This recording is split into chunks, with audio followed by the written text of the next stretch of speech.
वाहिगुरू जी का खालसा वाहिगुरू जी की फतेह। मैं कल का ही वेख रहा सी, मैं क्या चलो की लेना बोल के भी जदों सच्चाई सारिਆਂ ਨੂੰ पता ही है। बाहरले देशों ਦੀਆਂ ਧੀਆਂ ਧਿਆਣੀਆਂ ਸੀਗੀਆਂ क्योंकि मैनू उन्हों का नाम जो घट पता रिहान है इस तरीके का। एक होर उन्हों का नाम से एक लड़की जी बोली आ, एक सिंगर सी, एक कुछ अपना जो कोई फिल्मों के काम करती सी बीबा, उन्होंने किसानों का समर्थक किया। तो जी कंगना रनौत इस तरीके का नाम इन्हों का मैं क्योंकि ना लेना भी पसंद नहीं करता, क्योंकि जेकर इन्होंने चंगे काम किए हो तो इन्हों का नाम मूँह से याद हो, जो काम इन्होंने चंगे नहीं किए तो मूँह से ना की चढ़ना। कंगना ने फिर गल कही कि हम इसका समर्थकता नहीं कर रहे क्योंकि ये किसान नहीं, ये आतंकवादी है।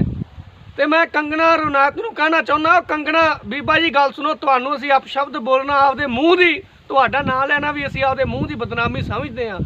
क्योंकि जदों तुहाडी कोई फिल्म आउंदी आ ते साडे पंजाब दे कई चैनल भी हुंदे आ, जदों कई वारी तुहाडा पंजाब दे विच गेड़ा लगे तो साडे जिहड़ी इंडिया के चैनल वो भी तुहाडे नासां च तुन दिंदे, मैक इत्थे मूँह दे कोल कह दिंदे तुहाडी जिहड़ी फिल्म आ रही उहदे बारे तुसीं की कहना चाहोगे। उदों कंगना रनौत वर्गियां उदों ये कहणगियां सत श्री अकाल जी, तुसीं मैनूं जाणदे हो ते तुसीं एक दी फिल्म की सपोर्ट करनी आ। ते जेकर तैनूं असीं ये कहीए कि ढगे ढगे ते विकण वाली आपदा अंग प्रदर्शन करन वाली बीबा है, क्योंकि जिहड़े जिहो जिहे फिल्मां दे विच तुसीं लीड़े पाउने आ ते उहो जे लोग जानते इहनूं अंग प्रदर्शन ही कहंदे और कुछ नहीं कहंदे, तो फिर तुहाडे पल्ले की रवे। जिहड़ा हुण केसरी मूवी वाला अक्षय कुमार, तैनूं पंजाबी आउंदी होनी समझ, इधर ध्यान मार पहले। अक्षय कुमार जदों तां तेरे वर्गिਆਂ ने फिल्मां बनाउंदे आ उदों तुसीं सिर ते दस्तार साज के ना फिल्मां दा केसरी रख दिंदे आ, ते साडे जिहड़े लोक वो तुहाडे वर्गे बठंगां दे विच आ जांदे, जिहड़ा तुसीं बठंगपुना करदे आ। असी किवें ने जिहड़े प्रचारक हुंदे आ, धार्मिक प्रचारक, जे तां कोई बाबा उहनूं कहणगे जी ये बखंड कर रहा है, ढौंका कर रहा, तो मैं कहना चाहूँगा वीरां आपदे सिख वीरां नूं कहना चाहूँगा जदों इहदे वर्गे मूवियां बनाउंदे करदे भी बखंड हुंदे आ, उदों भी समझिया करो। पंजाब दे विच 2 महीने धरना ला रखिया, किसानां ने ला रखिया, मजदूरां ने ला रखिया। उदों अक्षय कुमार, सलील सेठी ते आ जिहड़े कई क्रिकेट खिडारी सीगे ये मूँह चक के पता नहीं सुत्ते पे सी, रब जाने बर्फ च लगे सी, मैं इन्हां बारे नहीं जानता। पर कल की हुंदा जदों कोई बाहरलियां कंट्रियां दियां धीआं धयाणियां ट्वीट करदियां कि किसानां दे नाल माड़ा हो रहा, ते उदों नाल दी नाल मूँह चक के कहिंदे आ जी किसान है किसान यो। जिहड़ियां बीबियां बाहरले देशां दे विच बैठियां समर्थक हो रहीआं, वो सिर्फ जेकर पोस्ट ही पाउंदियां, चाहे वो ट्वीट करदियां, उन्हां दा हक ट्वीट करन दा। जेकर तेरे वर्गे वीर, तेरे वर्गे सीधा मैं कहना चाहूँगा भी हरामखोर कह ला यार, सीधे तौर पर नमक हलाल कह लीए तुहानूं, साडा खा पी के फिल्मां जिहड़ियां तुहाडीआं असीं वेखने आ, पैसा तुहानूं आउंदा ते तुसीं की समझदे आ भी तुहानूं असीं हुण नमक हलाल ना कहीए तां की कहीए। ते थोड़ा हक की बनता सी किसानां दे आके विच बैठण दा, मजदूरां दे आके विच बैठण दा, तुसीं मूँह चक के पता नहीं किधर बैठे आ। और एक गल मैं कहनी चाहूँगा कि ये हो गया हुण एक्टरां दा, ते जिहड़े हुण साडे लोक जिहड़े किसे कलाकार दे फैन आ, किसे मंत्री दे फैन आ, ते किसे चाहे वो खिडारी दे फैन आ, वो जरूर सुनिया जी। जिहड़ा एक विराट कोहली आ, मैं कहना चाहूँगा जिहड़ा बंदा आपां कह दिंदे साडे इंडिया वास्ते खेडदा, वो भाई साहब ये इंडिया वास्ते नहीं खेडदा। हुण जिहड़ी बस जांदी आ, मान लो उदाहरण के तौर पर मेरे पिंड तो माहूआणे तो बस चलदी मलोट नूं, ते फिर इधरों जिहड़ी मलोट तो आउंदी इधर नूं चावड़दी फाइलका नूं।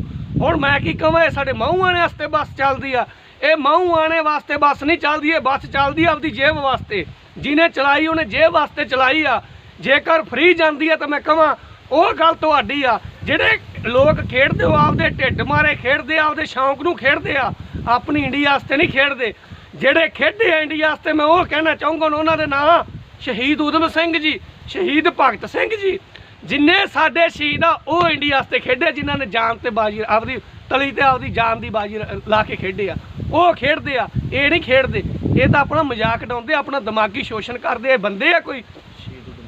उस तो बाद जिहड़ी मैं गल करनी चाहूँगा, जिहड़ियां हुण नैशनल मीडिया दीयां पत्रकारां, मैं उन्होंने कई बारी कह चुकिया, जिहड़े बिल बनाए मोदी ने, ਹੁਣ ਉਹ कह रही है बिल सही है, मोदी कह रहा बिल सही आ। ਹੁਣ उदाहरण के तौर पर जे मैं कहां एक सच्चाई ये कोई मैं गलत नहीं कह रहा, ਜਾਂ मैं मोदी ਨੂੰ ਕਹਾਂ भी मैनू आपदे किसी सखी संबंधी का रिश्ता दे दे, वो मैनू कहे भी मैं नहीं देना, ਜਾਂ मैं कहां भी साडा रिश्ता ले ला, उन्हें कहना मैं नहीं लेना, उसका कारण की, मैं पूछूंगा कारण की, वो कहूँगा हमें आप पसंद नहीं है।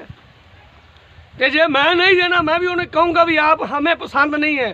ਹੁਣ ਇਹ ਗੱਲ ਕਿਸਾਨਾਂ ਦੀ, ਜਦੋਂ ਕਿਸਾਨਾਂ ਨੂੰ ਬਿੱਲ ਪਸੰਦ ਨਹੀਂ, ਮਜ਼ਦੂਰਾਂ ਨੂੰ ਬਿੱਲ ਪਸੰਦ ਨਹੀਂ, ਤਾਂ ਸਾਡੇ ਕਿਉਂ ਮੱਥੇ ਮੜੀ ਜਾਂਦੇ ਯਾਰ। ਇਹਦਾ ਵਿਆਹ ਦੇ ਨਾਲੋਂ ਕੰਮ ਵੀ ਭੈਣਾ, ਜਿਹੜਾ ਵਿਆਹ ਨਾ ਉਹਦਾ ਵੱਧੋ ਵੱਧ ਜਿਹੜਾ ਜੋੜੀ ਆ 80 ਸਾਲ ਸਲਾਮਤ ਰਹਿੰਦੀ ਆ। ਇਹ ਤਾਂ ਹਜ਼ਾਰਾਂ ਸਾਲ ਤੱਕ ਚੱਲਣਾ, ਜਿੰਨਾ ਤੱਕ ਦੁਨੀਆ ਉਹ ਬਿੱਲ ਚੱਲਣੇ ਆ। ਅਸੀਂ ਕਿਵੇਂ ਅਪਣਾ ਲਈਏ ਬਿੱਲ? ਜਿਹੜੀ ਨੈਸ਼ਨਲ ਮੀਡੀਆ ਮੋਦੀ ਨੂੰ ਤਾਂ ਪੁੱਛਦੀ ਨਹੀਂ, ਜਿਹੜਾ ਰਕੇਸ਼ ਟਕੈਤ ਜੀ ਆ ਉਹਨੂੰ ਇੱਕ ਪਤਾ ਨਹੀਂ ਕੀ ਖਾਦਾ ਪੀਤਾ ਸੀ, ਉਹਦਾ ਲੱਗਿਆ ਪਿਆ ਇੱਕ ਨੈਸ਼ਨਲ मीडिया का पत्रकार। अरे टिकैत जी, जो मंत्री आपका जो समर्थक हुआ है वो बाहरला पता नहीं केड़ी कंट्री का मंत्री सीगा जिहड़ा इन्हां दे समर्थक कीता उन्हें किसानां दा। मैं धन्नवाद करदा बंदे दा। पहला हुण मैं पुछना चाहुंदा जिहड़ा मीडिया का जिहड़ा पत्रकार सी, जेकर तुहाडा जिहड़े मोदी ने जहाज बनाया जिहड़ा अरबां रुपया ला के, वो की गल इहने कहा मेला वेखण नूं बनाया, जिहड़ा जहाज भी मैं मेला वेख्या करूँ उत्ते किहने मूवी का काम करना भी 20,000 नवें लियाउणे, इहने भी मूवी बनाया करूँ जहाज ते बह के, इहने बाहरले देशों में जाण वास्ते कीता। थोड़ा मंत्री दो वारी जम्मिया, जेकर अपना प्रधानमंत्री बगानी इंडिया दे बगानी कंट्री दे विच जाके उत्थे तुर फिर सकदा, की गल वो नहीं आ सकदे?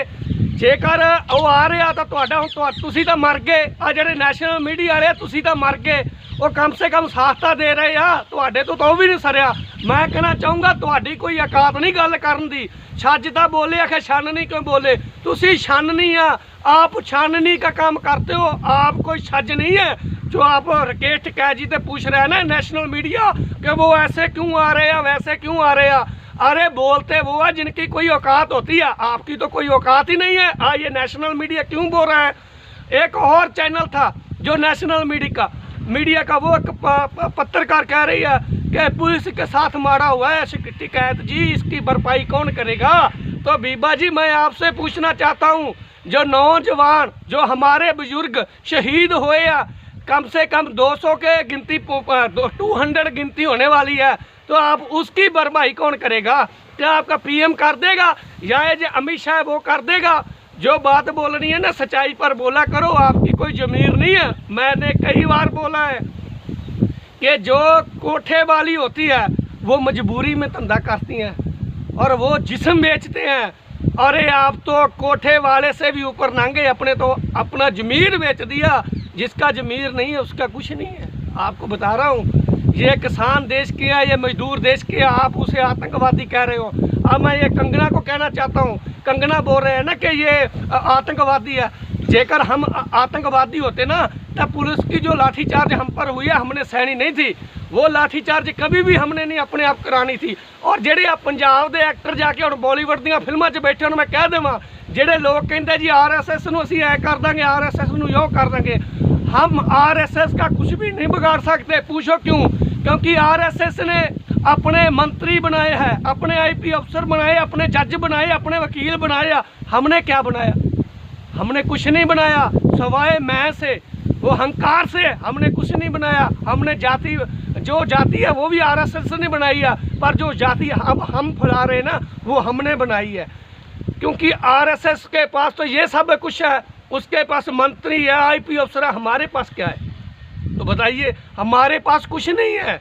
इसलिए वो सोचती है ना RSS, जब हम एक दिन का सोचते हैं ना तो वो 500 दिन का सोचती है। अभी मैं तो बोलूँ वो साल का ही सोचती है, हम तो एक दिन का सोचते हैं। इसलिए बोल रहा हूँ भाई साहब, RSS को हराना है ना तो हमारे भी मंत्री बनाओ।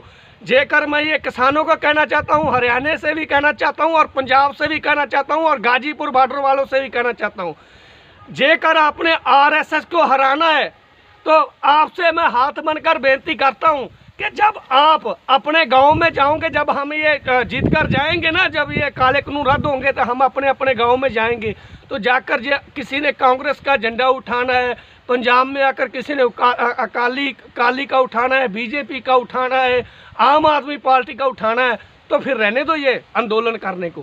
क्योंकि बात ये है भाई साहब, क्योंकि ये पार्टी तो सारी उसकी है, इसने किया क्या है? इस पार्टियों ने कुछ नहीं किया है। इसलिए आपको बताता हूँ, अपनी पार्टी बनाओ, अपने मंत्री बनाओ, जात पात को छोड़ो और अपने आईपी अफसर बनाओ, अपने वकील बनाओ, अपने जज बनाओ, तब हम उसके कह सकते हैं बरोबर के हैं। नहीं अब वो है ना, जो हम तो उसके पैरों की धूड़ भी नहीं है, ये मैं बात कह रहा हूँ और मैं माफ़ी भी मांग रहा हूँ जो मैं गलत कहता हूँ। पहली उन्होंने नीति में दस देना, जो फिल्मों में एक्टर है वो भी RSS के हैं। वो पूछो क्यों?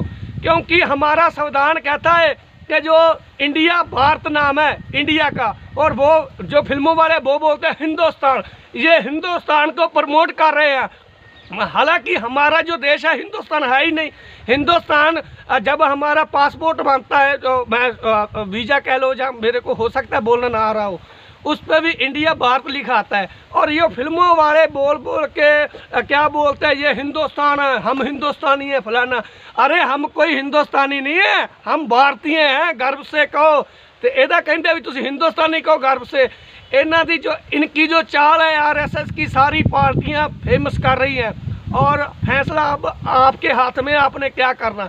और जो ये एक्टर है, ये एक्टर किसी के नहीं बनते। विराट कोहली से मैं कहना चाहता हूँ, सारे लोगों से बताना चाहता हूँ, ये वही विराट कोहली है। जेकर किसी ने भी विराट कोहली को अपने किसी बाइक की सर्विस कराते देखा है तो मुझे बताइए।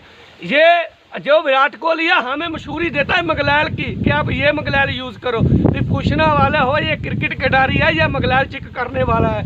इसलिए भाई साहब, ये क्रिकेट खिलाड़ी, ये एक्टर, ये मंत्री, ये गायक, ये फिल्म सितारे हमारे कभी नहीं बनेंगे जब तक आप जागेंगे नहीं। मैं आपको ये बात बता रहा हूँ। बाकी जब मैं को गलत बोल रहा हूँ तो मैं माफ़ी चाहता हूँ। वाहिगुरु जी का खालसा, वाहिगुरु जी की फतेह।